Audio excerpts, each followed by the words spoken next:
ഇതാണ് നമ്മളെ ജബോട്ടിക്കാവ അല്ലെങ്കിൽ മരമുന്തിരി എന്ന് പറയുന്ന ജബോട്ടിക്കാവ. ഇത് വലിയൊരു പ്ലാന്റാണ്. ഏകദേശം 4 വർഷം പഴക്കമുള്ള പ്ലാന്റാണ്. ഇത് ഒരുപാട് പൂത്തായിരുന്നു, കായബലം കുറവായിരുന്നു. പക്ഷേ ഇപ്പോൾ കായ്ച്ചു തുടങ്ങി. ഇപ്പോൾ ഒരു പഴം പരുവമായിട്ട് നിൽക്കുന്നുണ്ട്, കറക്റ്റ് പഴുത്ത് നിൽപ്പുണ്ട്. അത് ഞാൻ പൊട്ടിച്ചെടുത്തിട്ട് അത് പറയാം. ഇത് ബ്ലാക്ക് കളറിലാണ് നിൽക്കുന്നത്.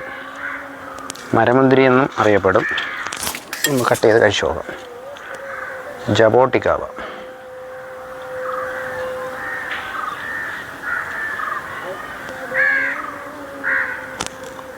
വന്നേ ടേസ്റ്റ് എന്താണൊക്കെ ഇരിക്കുന്നത്? മുന്തിരി ഗ്രേപ്സ് ചെറുതായിട്ട് അങ്ങനെ. ഗ്രേപ്സിൻ്റെ ടേസ്റ്റ് അല്ലേ? സ്വീറ്റാണോ? സ്വീറ്റും പുളിപ്പുമാണോ? ഓക്കെ, അത് പഴുക്കാത്തത് കൊണ്ടാണ് ചെറിയ പുളിപ്പുള്ളത്. അപ്പോൾ ഇതാണ് ജബോട്ടിക്കാവ അല്ലെങ്കിൽ നമ്മുടെ മരമുന്തിരി എന്ന് പറയും. ഓക്കെ.